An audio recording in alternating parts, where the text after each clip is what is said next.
Welcome to the Florida Church of the Nazarene. Let me share with you some encouraging words from Psalm 46. God is our refuge and strength, an ever-present help in trouble. Therefore we will not fear though the earth give way, and the mountains fall into the heart of the sea. Though its waters roar and foam, and the mountains quake with their surging. There is a river, whose streams make glad the city of God, the holy place, where the Most High dwells. God is within her.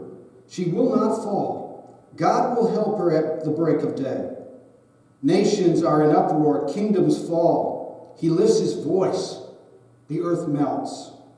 The Lord Almighty is with us. The God of Jacob is our fortress. Come and see the works of the Lord, the desolations he has brought on the earth. He makes war cease to the ends of the earth. He breaks the bow and shatters the spear. He burns the shields with fire. Be still and know that I am God. I will be exalted among the nations. I will be exalted in all the earth. The Lord Almighty is with us. The God of Jacob is our fortress. There's an old story about the days of the telegraph. A young man was applying for a job as a telegraph operator. He had seen the ad in the newspaper and went to the address listed there. When he arrived, he entered a large, noisy office. You could hear a telegraph clapping in the background. There was a sign on the receptionist counter instructing applicants to fill out a form and then wait to be summoned, to sit down and to wait to be summoned. The young man completed his form, and then he sat with others who had come earlier, waiting for the summons. But then, a few minutes later, the young man suddenly stood up, walked across the room to the administrator's office, and walked right in. Naturally, the other applicants wondered what was going on. They muttered to one another that they had not heard the summons. And they took a little satisfaction in the idea, their belief, that this young man would be severely reprimanded for his presumption. A few minutes later, the young man emerged, escorted by the administrator. The administrator announced to the other applicants, "Gentlemen, thank you very much for coming. But the job has been filled by this young man."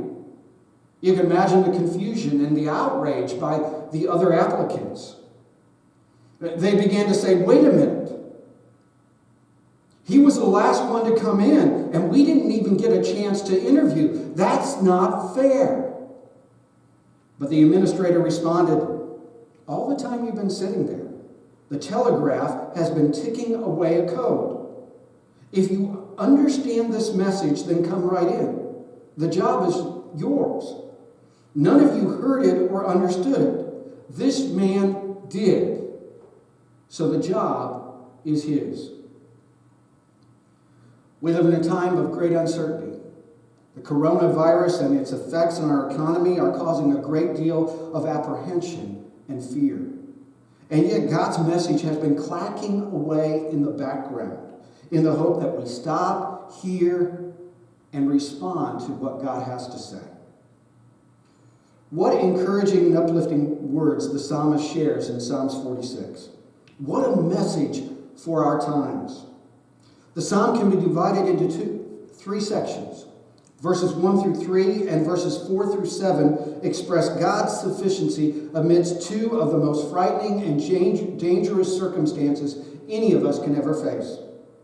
While verses 8 and 11 call forth our response to the demonstration of God's faithfulness amidst these frightening circumstances. In the first three verses, the psalmist describes a catastrophic natural disaster. We read about the earth giving way, mountains falling into the heart of the sea, about waters that roar and foam.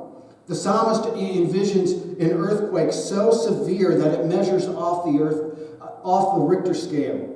Mountains tumbling into the sea, tidal waves, a tsunami tumbling, surging against the mountains that remain. Throughout history, mountains have been a symbol of stability. The Prudential Investment Company has as its symbol a large mountainous rock, firm and unmovable. They boast of their company that they are rock solid. Therefore, the psalmist image of mountains crumbling denote a disaster of unparalleled proportions, threatening all of creation, all of life. The chaos depicted in these three verses reminds me of an old Nike commercial. It aired in the year 2000, shortly after the beginning of the new millennium. Shortly after the Y2K millennium bug that had threatened to bring our computer-generated society to a halt had proved to be seriously overrated. In the commercial, a young man stumbles out of bed on late New Year's morning after having partied all night. He goes for a jog, and as he leaves the room, you notice on his closet door the poster, Y2K is okay. As he runs groggy from a night of partying, he seems oblivious to everything that is happening around him. ATM machines throwing out money. Traffic lights malfunctioning, causing huge traffic pileups. Looters busting store windows and stealing everything in sight. National Guard helicopters hovering over the city, patrolling it as if it were a war zone. A missile rocketing out of control over the city skyline. While the commercial was meant to poke fun at the most dire Y2K consequences and predictions, it underscores the sense of chaos, the loss of control described in Psalms 46. The chaos, the loss in control that we are experiencing in these days. In verses 4 through 7, the psalmist depicts a different, though just as frightening scene. A city that is under siege, that is besieged by an enemy, by ruthless invaders. Psalms 46 isn't attributed to King David, and some speculate that it was written during the years when the Assyrians laid siege to the city of Jerusalem under King Hezekiah, when King Hezekiah was king of Judah. The Assyrians had already ravished the Jewish countryside, leveling Israel's cities, killing and taking captive many of its people. Now Sennacherib, the ruler of the Assyrians, has sent Hezekiah a letter threatening to do the same thing to Jerusalem. Hezekiah tears his clothes, he spreads the letter before the Lord in the Lord's temple, and he cries out for deliverance. In these two sections, the psalmist presents the worst-case scenario, the end of a nation, and the destruction of everything considered stable. The psalmist is declaring that even if the days ahead hold unimaginable chaos, God's message to us is still one of hope and encouragement. Gladys Ellard was a missionary to Chinese orphans during the tumultuous days of the Japanese invasion of China during World War II.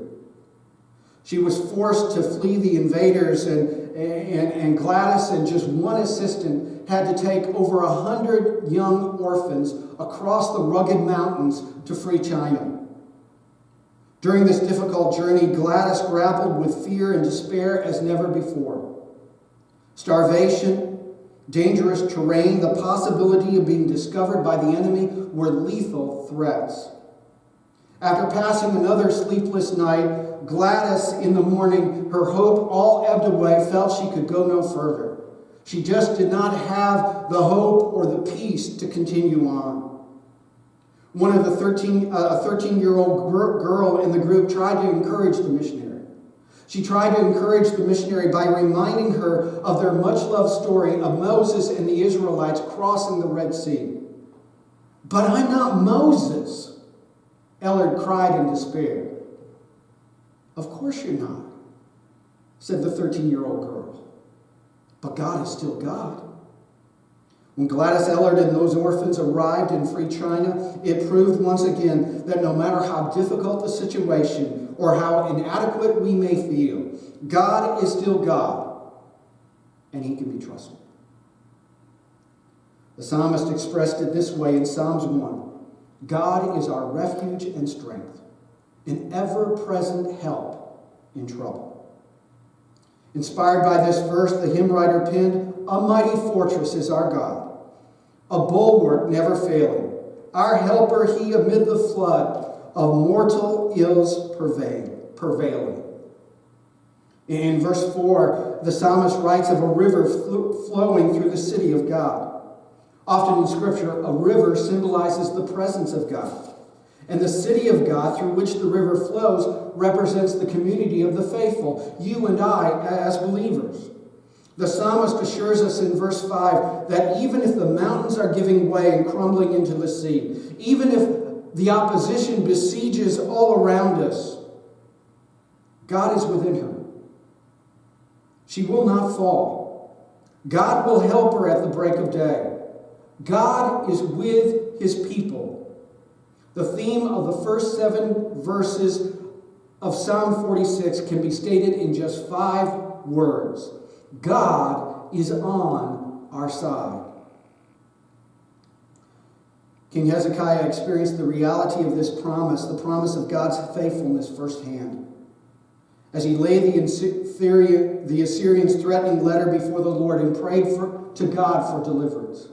We read elsewhere in Scripture that on the night before the Assyrians planned to attack the city of Jerusalem and destroy it, a mysterious plague swept through their camp, killing 180,000 soldiers and causing the surviving army to flee, to retreat back to its homeland.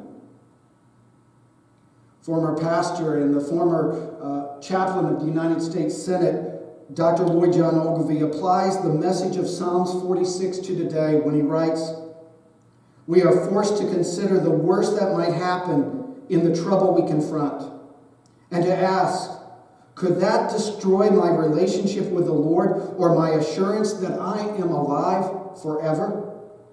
We cannot live without fear until we know that nothing, what people do or say, the disappointing reversals of life, physical sickness or pain, not even death, can ultimately hurt us or destroy our relationship with the Lord and his promise that we will live with him forever. Come what may, God is with us, and God is faithful." In these calm and carefree times, we've often responded to the affirmation of Psalm 46 with a loud amen. But how can we maintain such hope and proceed with courage when the mountains are trembling and the waves crash and foam? In verse 10, the Lord speaks to the secret of peace and courage amidst these tumultuous times. He invites, be still and know that I am God. One Bible translator paraphrases what God is inviting by saying, step out of traffic. Take a long, loving look at me, your high God.